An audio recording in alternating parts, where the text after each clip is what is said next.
cikin yardar Allah da ƙarfi ya sake hada mu a wannan masallaci na Nana Maryam don ci gaba da karatunmu da muka saba. Idan ba a manta ba, a karatunmu da ya gabata mun ƙare wancan littafi na Ashmawi, wanda littafi ne na fikihu daga cikin littattafai da aka sani a ɓangare na mazhabar Malikiyya, wanda da mun so mu jinkirta fara wani sai zuwa bayan Ramadan, amma a satin da ya gabata ɗan uwa suka ba da shawari ya kamata a fara wannan littafi na gaba, wanda yake littafin da muke so mu shiga shine littafin da ke gaba da muqaddimatul shine littafin da ke gaba da matnul Ashmawi, shine muqaddimatul Izziya. Wannan littafi kusan shine littafi na uku a jerin littattafai da ake fara koyonsu a mazhaba ta Malikiyya. Mafi yawa an san littafin Ahlari shi yake kawo kusan littafi na farko wurin koyon fiqh, sai littafi na biyu shine littafin sana Ashmawi, shine wanda muka gama. Mun yi littafin Ahlari kuma mun yi littafi na Ashmawi, wanda mun samu darussa kusan 36, ina ji a nan muka iya ko 37 shi ne darussan da muka yi wa littafin gaba daya. Yau da yardan Allah ta'ala muna so za mu fara karatu a wannan littafi da ake ce masa muqaddimatul Izziya.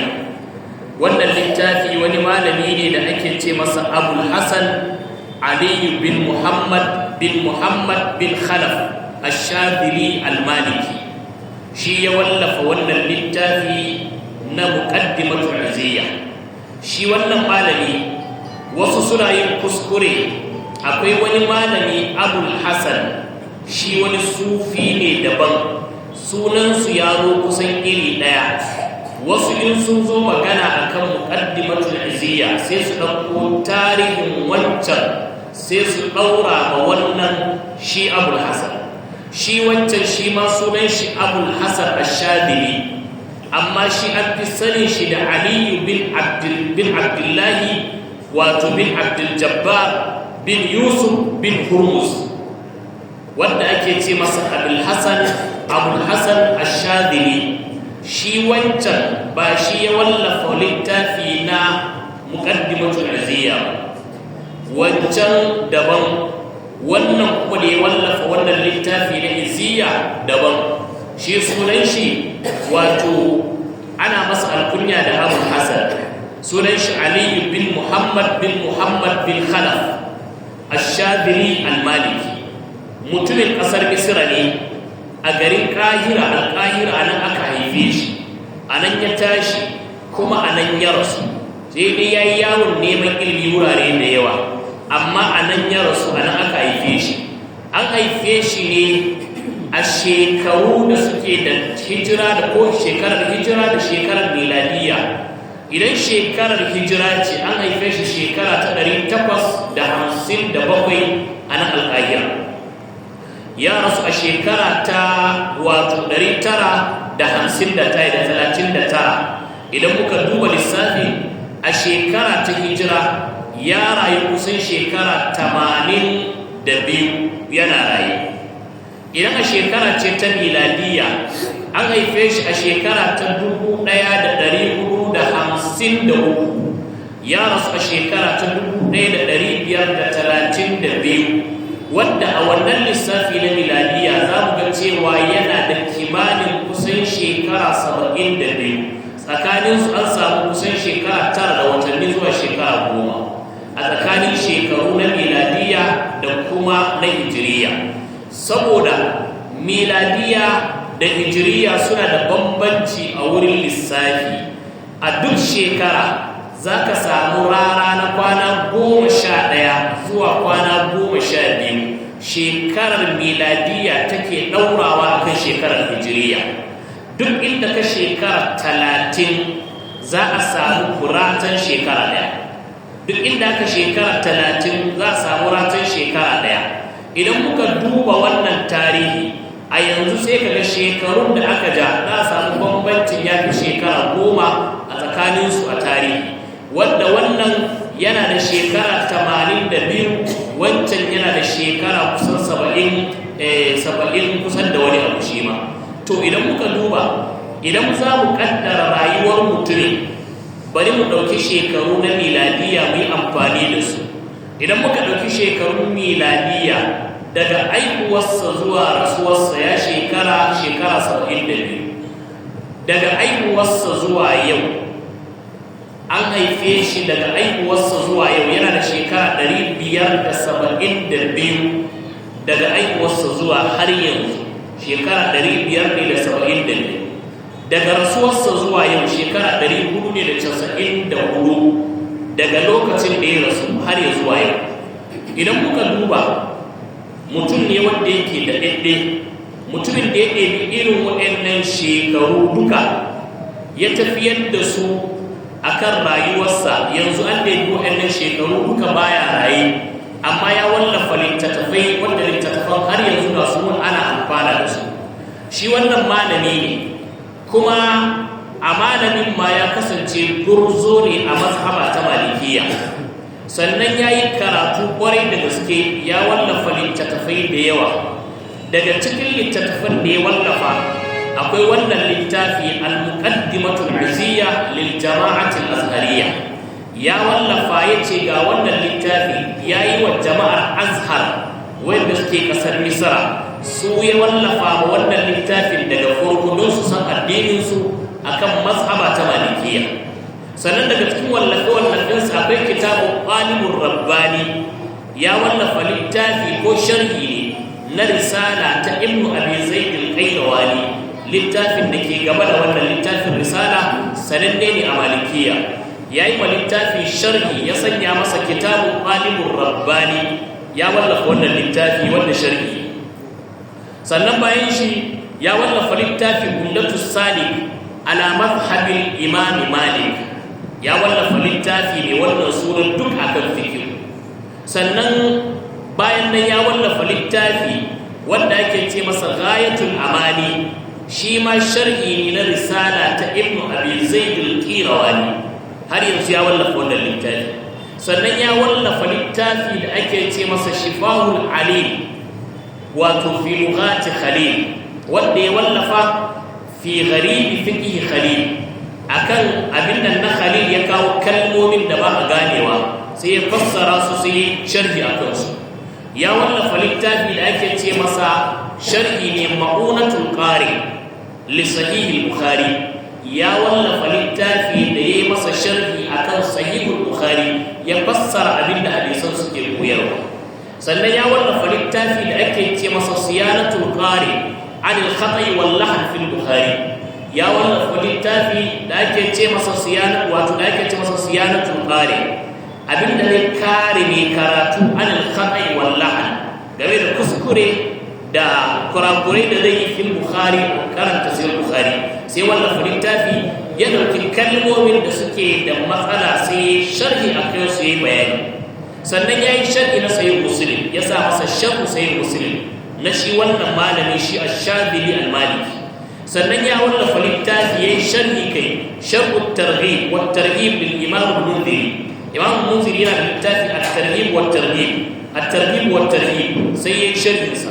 Sannan har yanzu yana Tuhfatul Musalli, wanda ya kawo kyauta da tsaraba na mai sallah, ya wallafa littafi ya yi bayani akan sallah.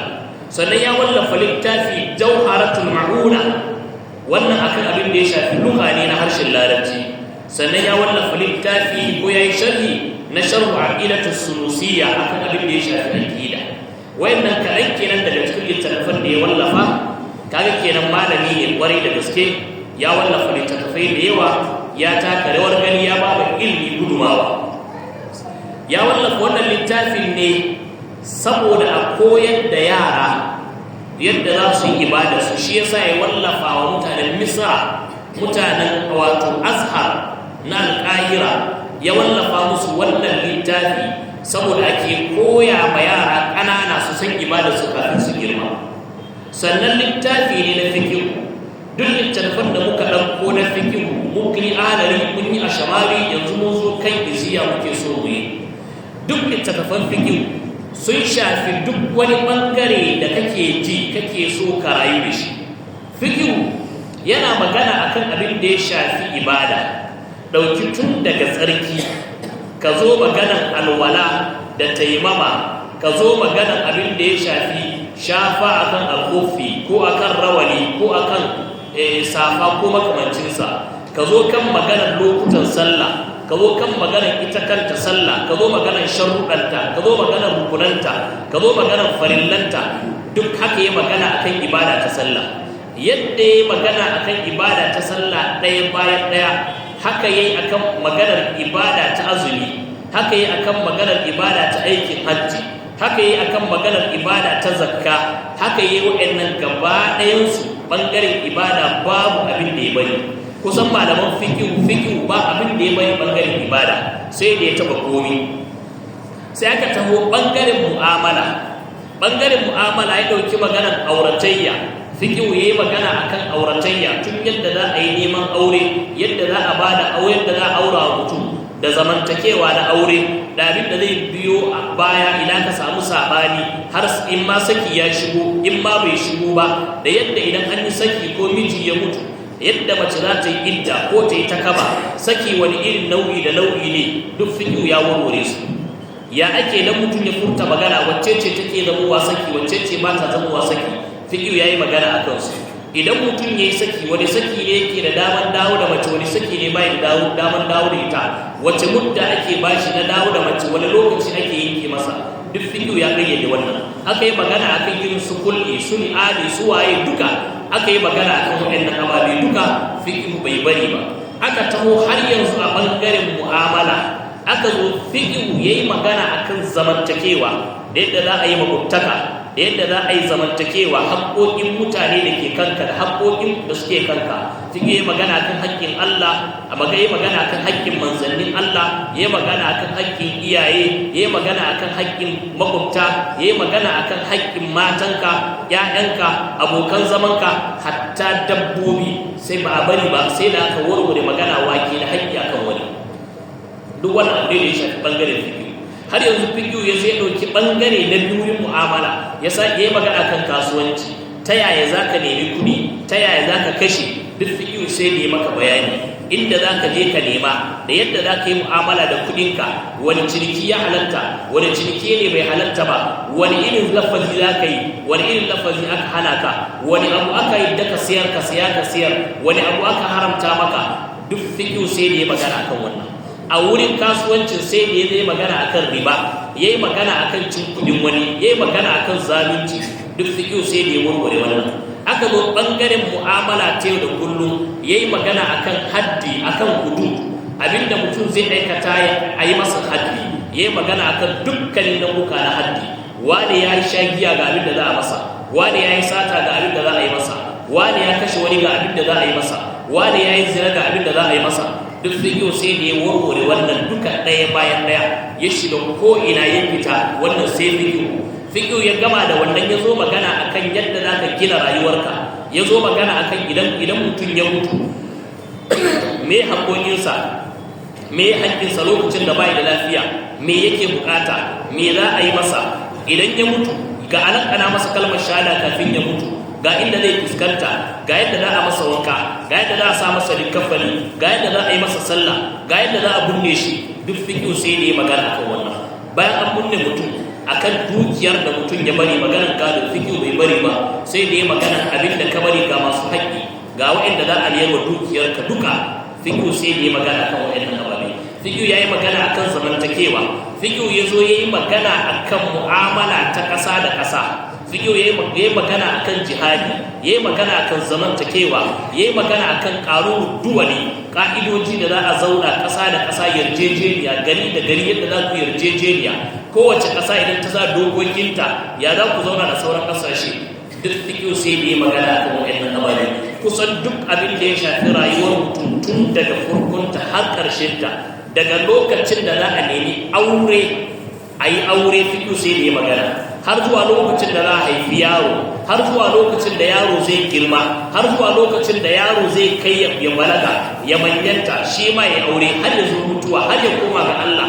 ba inda fiqh ya bari ko ina sai da ya taba wa mutum a rayuwarsa. Kusan fiqh shine ya tattara mana ilmummuka masu nisa ya kawo mana su kusa. Wasu ababen la'alla samun hukunce-hukuncensu yana da rata tsakanin karshe, amma fiqh haka ya jawo ababen nan ya kawo su ya zuba su tsakanin mutane don su san yadda za su yi mu'amala. In za ka yi mu'amala, ya za ka karɓi bashi, ya za ka biya, ya za a yi yarjejeniya, ya za ka ba da jingina, ya za ka yi kaza, duk musulunci sai da ya magana akan waɗannan ababe.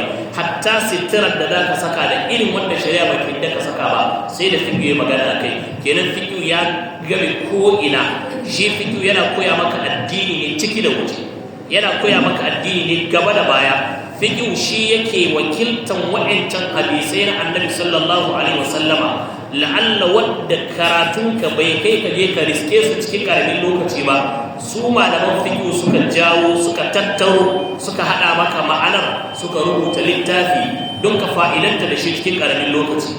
Akan wannan kenan fiqh yana da matukar kima, ya taka rawar gani. Fiqh yana da daraja, yana isar da sako a cikin karamin lokaci. Kenan ilimin fiqh abu ne da ya kamata a ce mun yi shi kwarai da gaske. Amma idan muka ce wannan ilimi ne na fiqh da ya shafi ko ina shige da ficen mu, wannan ilimi na fiqh malamai ne suka zauna suka zakulo ilimin, suka tattara shi, suka rubuta mana shi don yin amfani. Wayannan malaman fiqh da suka rubuta wannan abu, su madogararsu shine alqur'ani da sunna ta Annabi sallallahu alaihi wasallam. Duk malaman fiqh da kake ji sun dogara ne da alqur'ani da hadisi, sun dogara ne da kitabu was sunna, da wa'annan suka dogara. Duk abin da malamin fiqh ya ce maka ga abin da zaka yi a wuri kaza, mai yiwa yana da madogara a aya ko yana da madogara a hadisi, can yake komawa ya ce kai kaza, in kai kaza ba adi za ka yi, in kai kaza kamli za ka yi, in kai kaza ga yadda za ka yi. Duk yana dogara ne da wasu hadisai da ya fahimce su akan haka.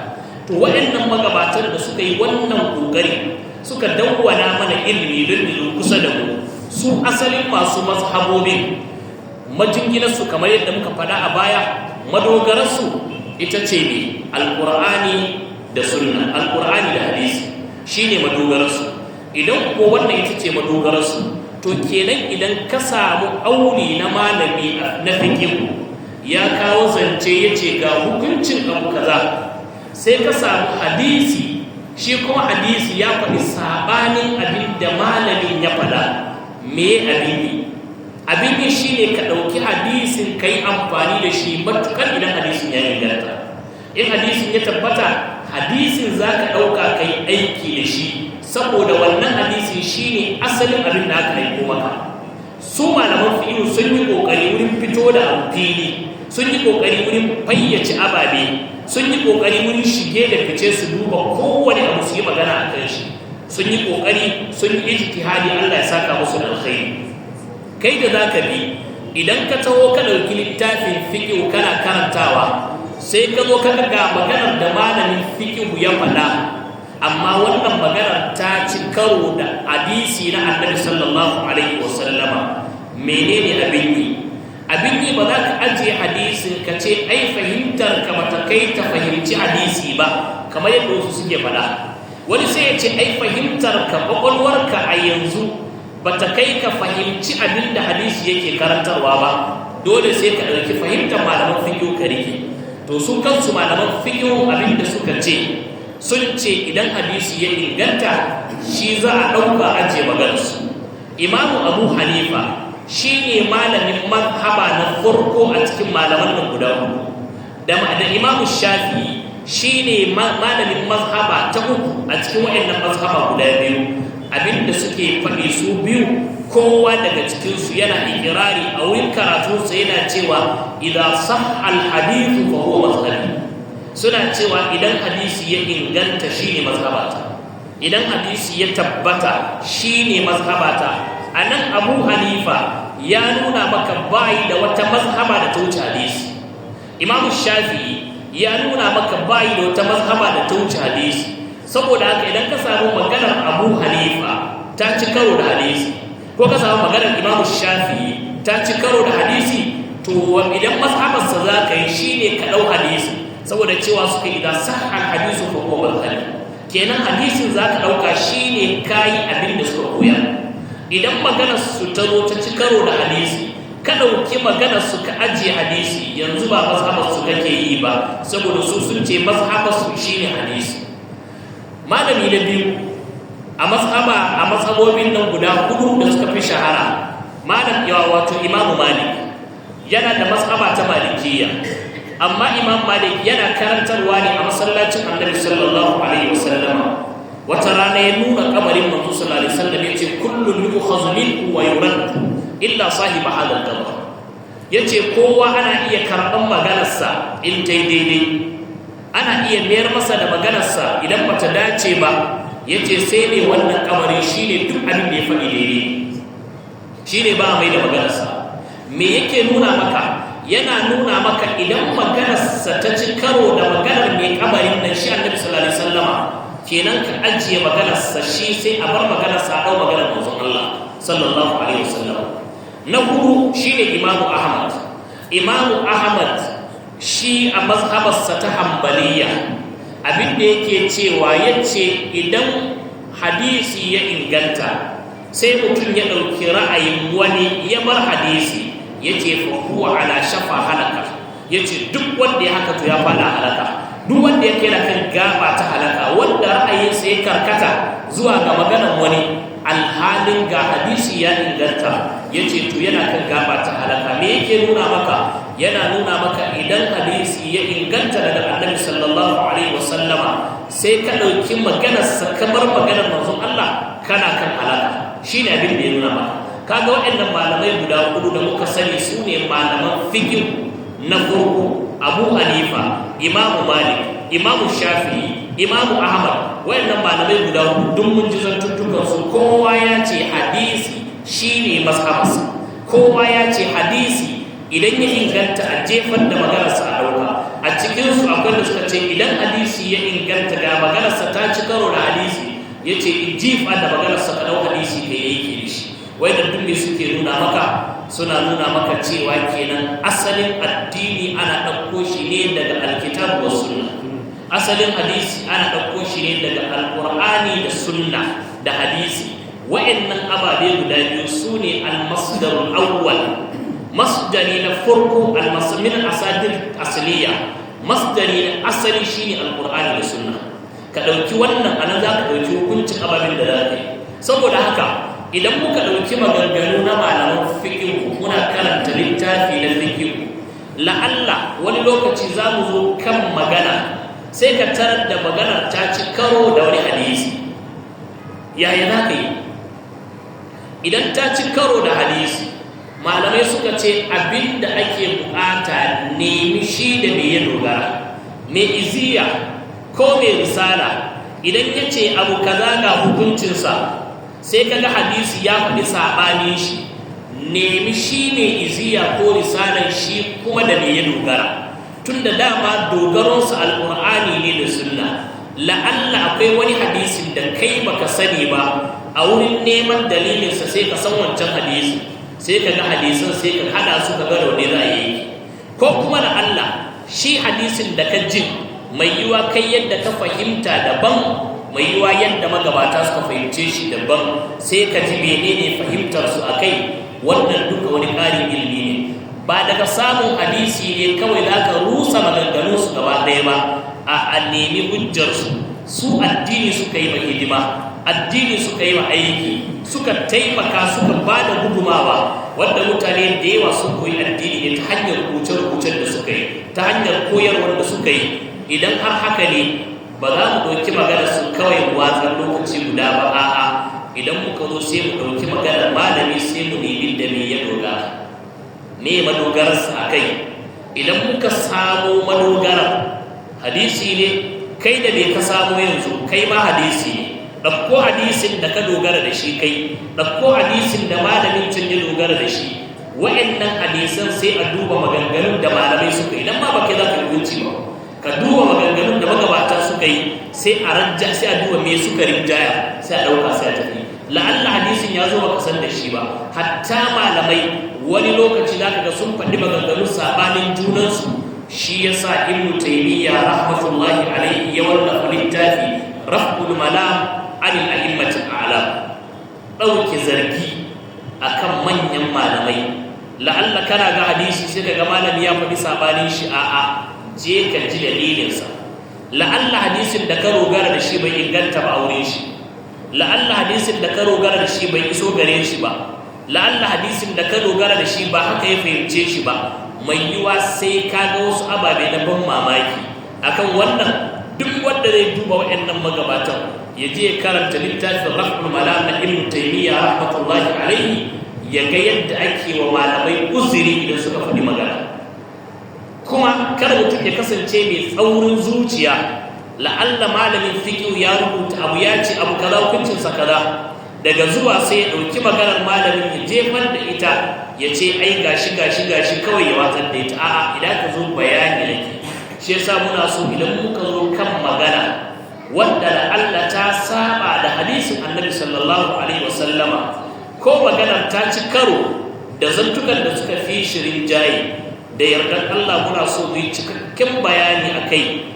Malam ga abin da ya dogara akai ya faɗi maganar nan, sannan ga hadisi ga abin da sauran malamai suka dogara kai. Idan ka duba maganar wannan, ka duba maganar sauran malamai, a nan ne ake tarjihi. Sai a ga wanda suka fi karfin dalili sai a rinjayar da maganarsu, wanda insha Allah ta'ala a haka muke so karatunmu ya tafi. Idan muka zo kan abu mu fayyace shi, mu faɗi dalilan. Idan an samu saɓani na Allah ya ci karo da hadisi, sai mu ɗauko bayanai yadda kowa zai iya fahimta, zai iya ganewa, saboda buƙatar mu shine duka mu gane mu aiki da shi. Wannan shine fatan mu. Allah ta'ala ya samu dace. Wannan littafi malam ya sa masa suna Muqaddimatul Izziya, kamar yadda ya faɗi lil jama'atul azhariyya fi madhhab Imam Malik radiyallahu anhu, a mazhaba ta Imam Malik, Allah ta'ala ya ƙara yarda da shi. Wanda shi wannan littafi malam ya buɗe shi da bismillahir rahmanir rahim. Wannan shine darasin mu na ɗaya kenan. Malam ya buɗe wannan littafi da ambaton Allah. Ambaton Allah, yin bismillah, da bismillah aka buɗe alqur'ani, da bismillahir rahmanir rahim. Da bismillah ake buɗe wasu ababe da yawa. Shi yasa yanzu a hadisi duk al'amarin da ka fara shi baka sa sunan Allah a ciki ba, wannan aikin yankekke ne da Allah ba wato baya cika. Abin da ake nuna mana, idan za ka fara wani abu ka yawaita ambaton sunan Allah, domin ambaton sunan Allah idan za ka fara aiki yakan sa Allah ya shiga lamarin, ya sanya albarka a ciki. Shi yasa malam ya fara da bismillahir rahmanir rahim, da sunan Allah na fara, mai rahama mai jin kai. Wanda shi Allah ta'ala yanzu malam ya ce ya fara rubutun littafin nan da sunan Allah, shi ne ma'anar bismillah. Ar-Rahmani yana jingilawa zuwa ga shi ne rahama, shi ne Allah wanda yake rahama ga bayinsa.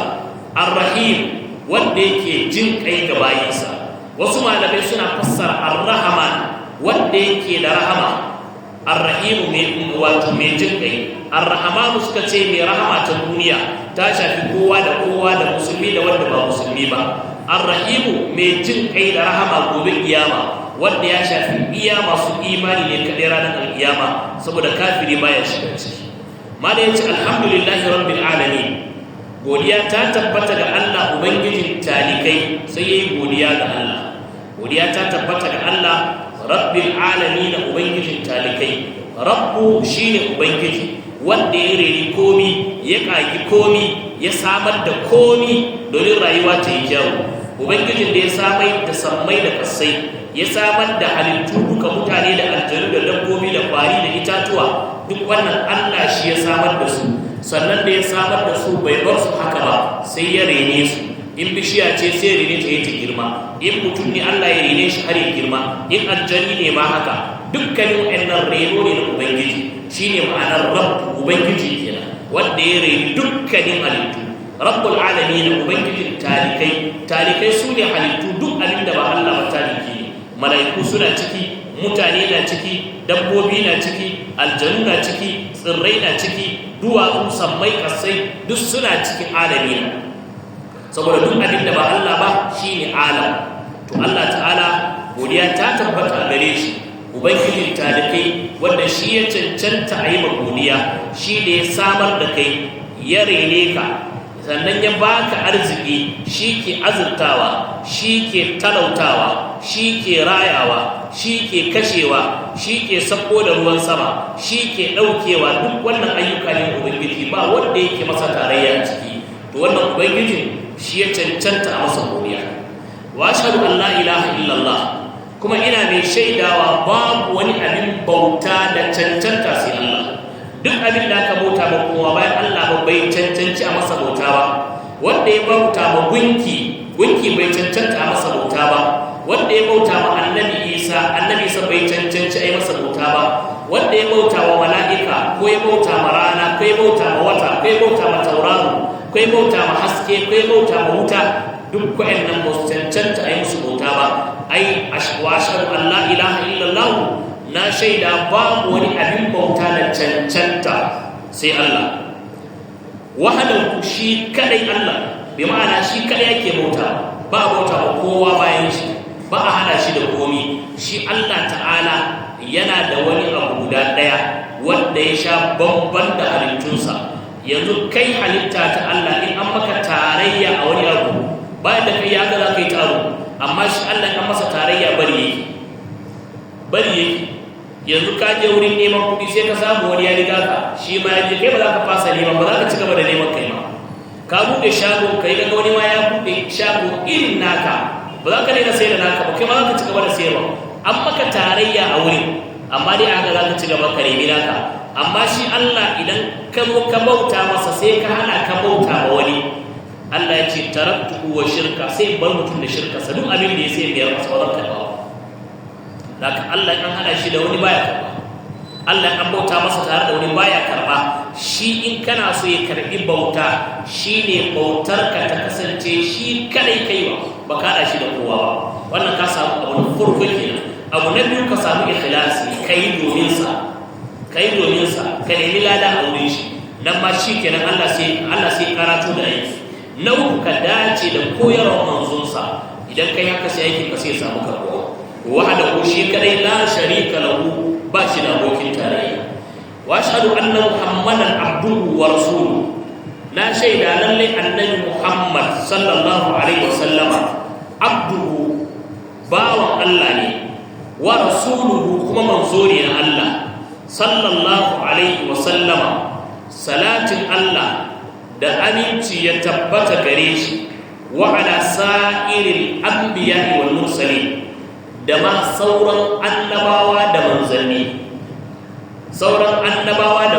su nawa ne annabawa da manzanni suna da yawa wanda kimarsu ya kai kusan 100 da yankai amma wanda aka ambata alqur'ani guda nawa ne a guda 25 ko guda 25 aka ambata a cikin alqur'ani shi yasa Allah ta'ala ya ce minhum man qasasnahu alayka wa minhum man lam naqsusum alayka daga cikin su akwai wanda mu baka labarin su akwai wanda mu baka labarin su ba amma wanda aka bada labarin su yazo alqur'ani an ambaci annabawa guda 25 da su wanda aka ambata da ma wanda ba ambata ba duk salatin Allah ya tabbata gare su shi mu'mini imani yake da manzanni duka baya bambanta kowa amana rasulu bima unzila ilayhi min rabbihi wal mu'minun kullun amana billahi wa malaikatihi wa kutubihi wa rusulihi la nufarriqu bayna ahadin min rusulihi wa qalu sami'na wa ata'na ghufranaka rabbana wa ilayka al-masir kaga wannan ya nuna masu imani ba sa bambanta tsakanin manzanni ba sa bambanta tsakanin annabawa wato mun yi imani da manzanni gaba ɗaya la nufarriqu bayna ahadin min rusulihi ba ma bambance su ku ce mun yadda da wannan mu yadda da wannan ba a'a bambancin da ake nufi shine yadda da wannan mai yadda da wannan ba a yi musulunci amma wurin koyi zan yadda da su duka a wurin koyi ko sai ni koyi da annabin da aka aiko mini ba zan yi koyi da annabawan da suka wuce ba yanzu wurin koyi da biyayya wanda ya zo na ƙarshe da aka aiko mini shi zan yi koyi da shi saboda addini sa ya kasance na gaskata wa'ancan addinan da suka gabata shi ke sai mutum sai to haka sauran manzanni duka wa ali kulli wattabi Allah ya da iyalansu gaba daya su annabawa wattabi'ina da wa'anda suka bi su lahu suka bi wa'annan annabawan bi ihsanin da kyautatawa ila yawmiddin har ya zuwa ranar sakamako. Yawmiddin shine ranar da za a saka wa kowa da aikinsa, shine ranar alkiyama. Allah ta'ala ya sa mu dace. Yanzu wannan ita ce mukaddima ta farko da malam ya fara kawa kafin ya fara magana akan wannan littafi na muqaddimatul izziya. Yanzu yayi muqaddima sai ya ce amma ba'du, amma bayan haka yanzu zai kawo muqaddimar sa ta biyu. fa yaqulu al-'abdu al-faqir ila Allah ta'ala Abu al-Hasan Ali al-Maliki ash-Shadili ghafara Allah lahu wa liwalidayhi. Sai yace fa yaqulu al-'abdu al-faqir, yace bawan nan mabukaci ga Allah, al-faqir ila Allah ta'ala mabukaci ga Allah ta'ala. Abu al-Hasan shine wannan mai littafin Abu al-Hasan Ali al-Maliki, Ali da aka sani al-Maliki wato al-Maliki dan mazhabar Malikiyya, ash-Shadili wanda ya kasance wato yake da Shadiliyya saboda shi ya fara rubutu a bangaren mazhaba ko a bangaren rubutu na Shadiliyya har ya rubuta littafi akai. To ghafara Allahu lahu wa liwalidayhi, Allah ya gafarta masa shi da iyayensa, wa mashayikhihi, Allah ya gafarta wa malamansa, wa ikhwanihi da yan uwansa, wa sa'iri ahli sunnati muhammadiyya, Allah ya gafara ga sauran waɗanda suke riko da sunna ta manzon Allah annabi Muhammad sallallahu alaihi wa sallam. Yace hadihi muqaddimatun fi masailin min al-ibadat, yace wannan littafi kaman gabatarwa ne akan wasu mas'aloli na ibada, wa ghairi dalika da wasu mas'aloli wadda ba na ibada ba, na mu'amala da makamantansu. Ala madhhabi Imam Malik bin Anas rahimahullah, akan mazhaba ta Imam Malik dan Anas, Allah ta'ala ya masa rahama. Liyantafi bi al-wildan, yace nayi wannan littafi ne don yara su amfana da shi, yara su amfana da wannan littafi, wa nahruhum da makamantansu wanda ba yara bane amma su yi karatu ba, su ma su amfana da wannan littafi insha Allah ta'ala.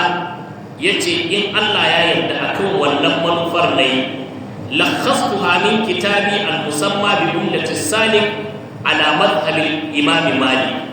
Yace ya tsamo wannan littafin ne, yayi sumarinsa, ya tace, ya zakulo, ya ɗebo daga wancan babban littafin da ya rubuta wanda ake ce masa umdatu salik ala madhhabin imam Malik, wanda mun fade shi cikin littafin da ya wallafa. Yace fil ibadati wa ghairi dalika, wanda ya wallafa wancan littafin ne akan ibada da ma wasu ababe wanda ba na ibada. Da ya hada wannan littafi yace wa sammaituha, sai na sanya ma littafin suna bil muqaddimatil izziya. Yace ga littafin sunansa muqaddimatul izziya lil jama'atil azhariyya, wanda yayi shi na jama'ar Azhar, jama'ar al-Qahira, jama'ar Misra, su yi wannan littafi. Mushtamilatun ala 11 baban, yace littafin ya tattara shi akan babi 11, babubukaye ɗaya bayan ɗaya har babi 11. Ƙarƙashin kowane babi za ka tarar da akwai fasali daban-daban ƙarƙashin babi. Da haka yi wannan babuka guda 11 tare da fasulan da ke ƙarƙashin kowane babi, haka ya yi shi har ya zuwa ƙarshe. Lalle wannan littafi ne mai muhimmanci ƙwarai da gaske, wanda insha Allah ta'ala yanzu za mu shiga babi na farko da yake magana a wannan littafi. Muna sauran lokaci ko? Na albabul awwal fi tahara, babi na farko yana magana akan tsarki.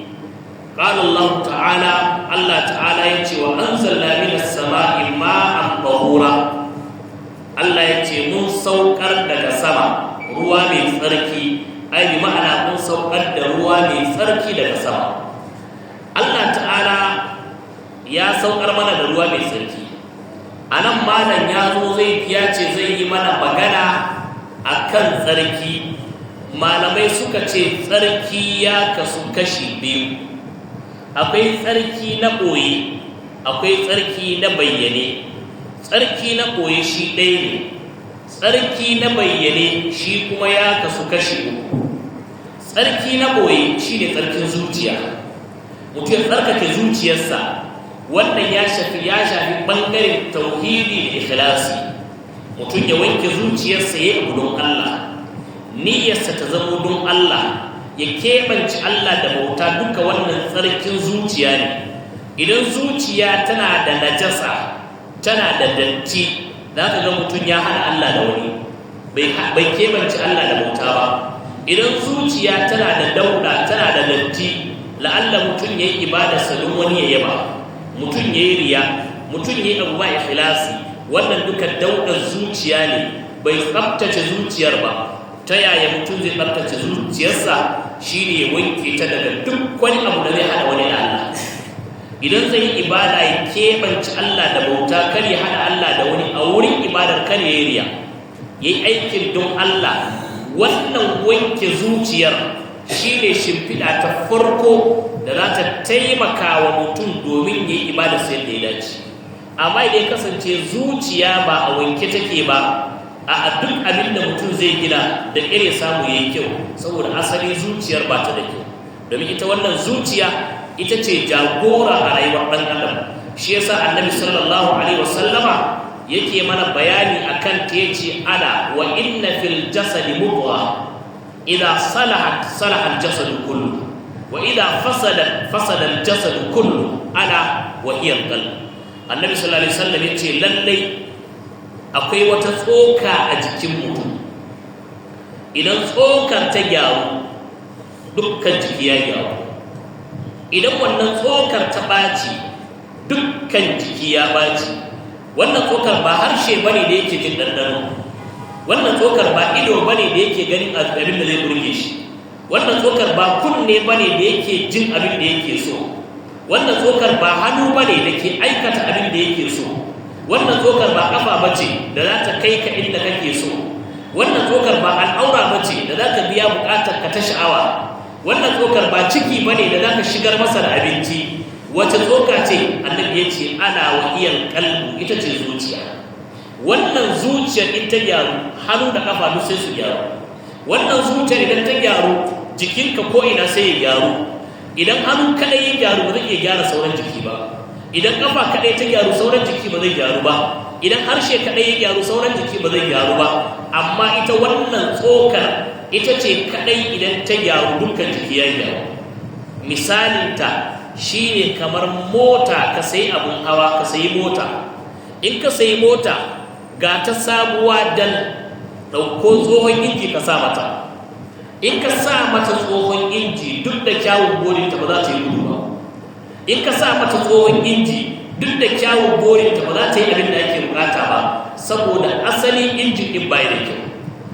Haka da za ka ɗauki tsohon bodi ka sa masa sabon inji, ka sa masa inji mai kyau, ana ga motar kamar ba za ta yi gudu ba, sai ta ba da mamaki. Duk da tsohon bodi ne, saboda asalin injin din yana da kyau. Malamai suke misali, to ita wannan zuciya ita ce inji da ke tattare da jikin ɗan adam. A mota tana da inji, shi yake jagorantar komi a jiki. Daga jikin inji ne za a motsa tayu su yi motsi, daga cikin inji ne za a murɗa la'alla sai a samu duk abin da kake nema, sai ka ga injin ɗin nan shi yake asalin juya wannan abin da kake bukata. Idan ba ta da inji mota ta fara dire ba, don ka taka toto ba za ta tafi ba, ba za ta tafi ba, saboda mai saboda asalin injin ɗin bai yi tafiyar ba, bai tashi ba. To haka zuciya take. Zuciyarka ita ce injin ɗinka, ka yi ƙoƙari ya nagarta, ya zama nagartacce. Wannan shi ne tsarki na farko, shi ne tsarki na zuciya. Tsarki na biyu shi ne tsarkin da ke bayyane. Shi kuma tsarkin da ke bayyane malamai suka ce ya kasu kashi biyu. a ƙarƙashin kashi biyu, ɗaya daga ciki ya kasu kashi uku, ɗaya kuma yana a kasonsa guda ɗaya. Na farko shine abin da ke fita daga jikinka, shine taharatu hadas. Abin da zai fita daga jikin mutum ya zama najasa ne, ana so ka tsarkake kanka. Na biyu kuma abin da ya zo ya samu jikinka. To wannan abin da ya fito daga jikin ɗan adam, malamai sun kawo su da yawa. Ababen da idan suka fito ana so musu tsarki. Idan fitsari ya fita za a musu tsarki, in mazi ya fita za a yi tsarki, in wadi ya fita za a yi tsarki, in mani ya fita za a yi tsarki, duk wannan tsarki yake.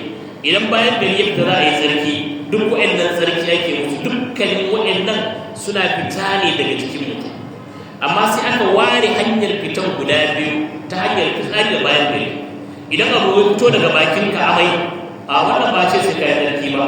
Idan yawu ya fito ko kaki ya fito ko majina ta fito ko hawaye ya zuba, duk wannan jikinka suka zuba, amma su an bar su ba najasa bane. Iya wanda ya fita ta wayancan hanyoyi guda biyu su ne najasa sai zarki. Bangare na biyu, najasar da za ta zo ta taba ka, ana buƙatar wurare guda uku, duka in najasa ta taba sai ka tsarkake. Najasa ta taba jikinka sai ka wanke. Najasa ta taba sitirarka sai ka wanke. Najasa ta taba mahallin da za ka yi sallah sai ka wanke. Wannan shine tsarki na biyu. To akan wannan tsarki na biyu da ya shafi abin da zai fita daga jikinka da abin da zai zo ya taba jikinka, shine wannan tsarkin da malam zai yi magana a yanzu, saboda shine ake wankewa da ruwa. Sai ya kawo aya wa anzalna minas sama'i ma'an tahura, saboda mafi yawan tsarki da ruwa ake yi. Allah ya ce mun saukar da ruwa mai tsarki daga sama. Wannan ruwan da Allah ya saukar daga sama mai tsarki ne, ana maka ishara da ruwa mai tsarki za ka yi tsarki, da ruwa mai tsarki za ka yi wanka, da ruwa mai tsarki za ka yi alwala, da ruwa mai tsarki za ka wanke sitararka, da ruwa mai tsarki za ka wanke gangar jikinka, da ruwa mai tsarki za ka wanke mahallin da za ka yi sallah. Wannan isharar da ake maka, shi yasa Allah ya ce wa anzalna minas sama'i ma'an tahura, mun saukar da ruwa mai tsarki daga sama. Malam sai yake cewa alma'u tahur, shi ruwa mai tsarki. Yanzu ya ci gaba da mana bayani menene ruwa mai tsarki, wanda kuma muna ga lokaci ya karatu, la'alla akwai tambayoyi za mu tsaya haka. Idan muka zo sai mu sake tashi daga kan wannan aya, mu ƙara bayanai karatu mai zuwa in Allah ya kaddare muna raye. Abinda muka faɗi daidai Allah ta'ala ya haɗa mu aladan, abinda kuma muka kuskure Allah ta'ala ya fi mana. Na'am.